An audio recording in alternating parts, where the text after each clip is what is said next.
This man is tightly locked to a heavy mecha. Frantically, he asked his comrade where the safety catch was. The answer received was a cold laugh. The next second, plane door blew out. He was directly thrown from 10,000 meters high into a sea of fire full of alien monsters. Can you believe it? Just a few hours ago, he is still an advertising and PR professional who hasn't seen any real action. Time goes back one day. Alien mimicry swept across the whole of Europe like a tide.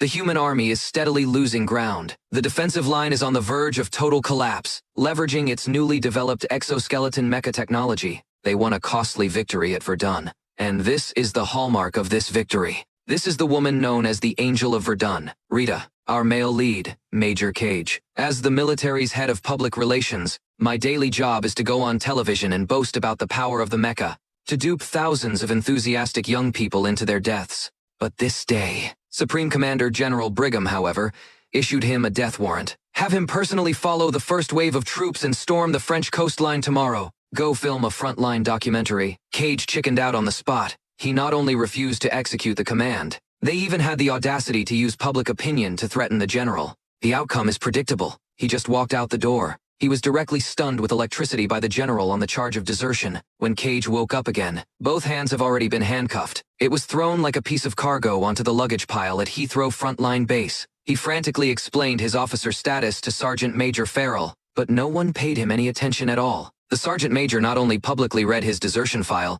and also threw him into the midst of a group of burly veteran thugs. It is none other than the legendary J-Team. This group of people looked at him as if he were a joke. Kimmel is playing cards in bed. Griff was chewing on playing cards. Nobody took his protest seriously. Early the next morning, Cage, who hadn't even worn a mech suit once, it was then forcibly packed and stuffed into the airdrop pod. He doesn't even know where the safety on the weapon is. The plane just flew over the coastline. Was violently attacked by alien monsters. A large hole was instantly blasted into the cabin. Cage screamed as he plunged into a human purgatory. The beach was littered with dismembered body parts. Massive fireballs exploded one after another. Mimetic alien creatures surged out frantically from the sandy ground. Extremely fast. Kill on sight. Cage scrambled away in terror. I finally managed to disengage the machine gun's safety, but could only sweep around blindly. It was at this moment, he saw the legendary warrior goddess Rita. She wielded her greatsword, cutting a swath through the monster horde. But even a god of war, even it cannot withstand an ambush of this scale. Rita was killed instantly. Cage was utterly desperate. He is holding a claymore mine. I ran head on into an alpha mimic emitting an ethereal blue glow. One person and one monster perished together. Scalding blue blood instantly splashed all over Cage's entire body, burning his skin. Cage lost consciousness amidst a series of agonizing screams. Gasped sharply. Cage opened his eyes in terror. He found himself surprisingly back on that familiar luggage pile. His hands are still in handcuffs. Sergeant Major Farrell is still saying the same thing. Even that veteran named Kimmel is still hiding playing cards. Everything feels like a dream. But the subsequent developments sent shivers down his spine. Every sentence of dialogue, every action, everything is exactly the same as yesterday. Cage was pushed onto the same plane, landed on the same beach, once again witnessed the deaths of my teammates when he tried to escape. Once again, mercilessly wiped out. The third awakening. Cage finally realized he was trapped in a time trap. Just one death. Time will reset. He tried to warn everyone that tomorrow would be a trap, but all I got in return was being called crazy. In order to survive, he can only frantically memorize the monster's attack patterns in each loop. When landing on the beach for the umpteenth time, he precisely dodged the explosion, shot and saved Rita, who was destined to die. Rita looked at him in shock.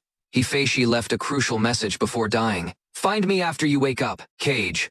Reborn again, having endured countless hardships. Not only must you avoid being run over by trucks on the playground, you also need to traverse a training ground full of robotic arms. Finally found Rita. When he said that secret code, Rita directly took him to a top-secret workshop. Met Dr. Carter, who was considered a madman. The truth finally came to light. Mimic monsters are simply not an army, but rather a massive alien organism. Tens of millions of ordinary mimics are merely minions. The extremely rare blue alpha is the central nervous system, and the brain that controls everything. It is called Omega. Omega possesses the ability to control time. As long as Alpha is killed, it will reset the time, anticipate every human action. Therefore, humanity is destined to lose this war. But Cage, before his death, inadvertently absorbed Alpha's blood. He has now taken Alpha's place. The only way to crack it, leveraging Cage's endless looping ability, carve out a bloody path on the battlefield, find and destroy Omega. From now on, Cage began his hellish, grueling training. As long as it is just a minor injury, Rita would not hesitate to blow his head off.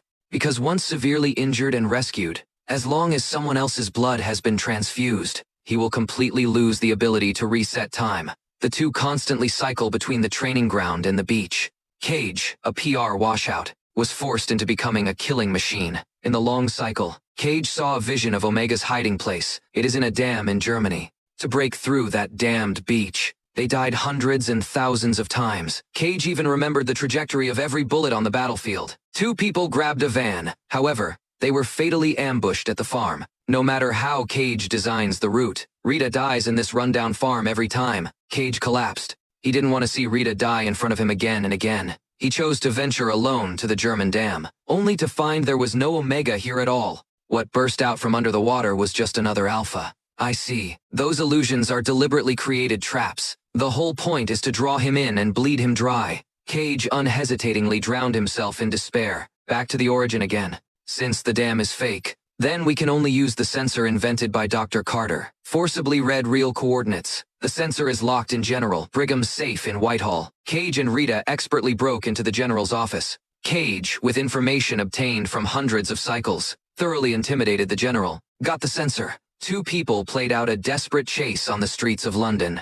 Cage inserted the sensor into his thigh. The pupils instantly turned black. He finally saw Omega for what it truly was. It is hidden in the underground reservoir of the Louvre in Paris. But just then, their car was violently struck and overturned. When Cage opened his eyes again, the most desperate thing happened. He was lying on the hospital bed, looking at the blood bag hanging overhead. He has already been given a blood transfusion. He forever lost the ability to reset time. This is their last chance. As long as dead, it is truly dead, to save the world. They went to persuade the thuggish J Squad. Looking at this legendary war goddess, a fighting spirit ignited in the eyes of these old soldiers. Late night, a hijacked transport plane flies towards Paris. The fuselage was torn apart in a violent explosion. To cover Cage and Rita, the members of Team J fell one after another.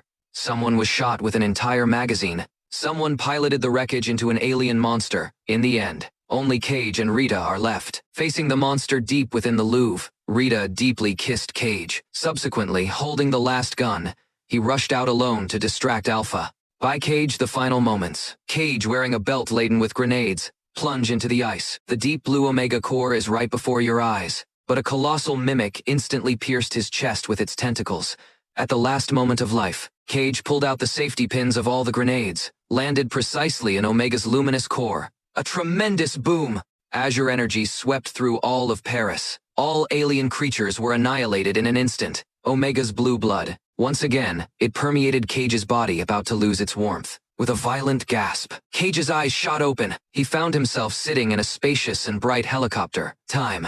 He returned to the path he took to see the General. The news of victory is being broadcast on television. Humanity finally won. Cage walked briskly into the barracks, watching Rita do push-ups, the one he loved for countless lifetimes. Yet, the woman who no longer recognized him, on Cage's face, gave the brightest smile.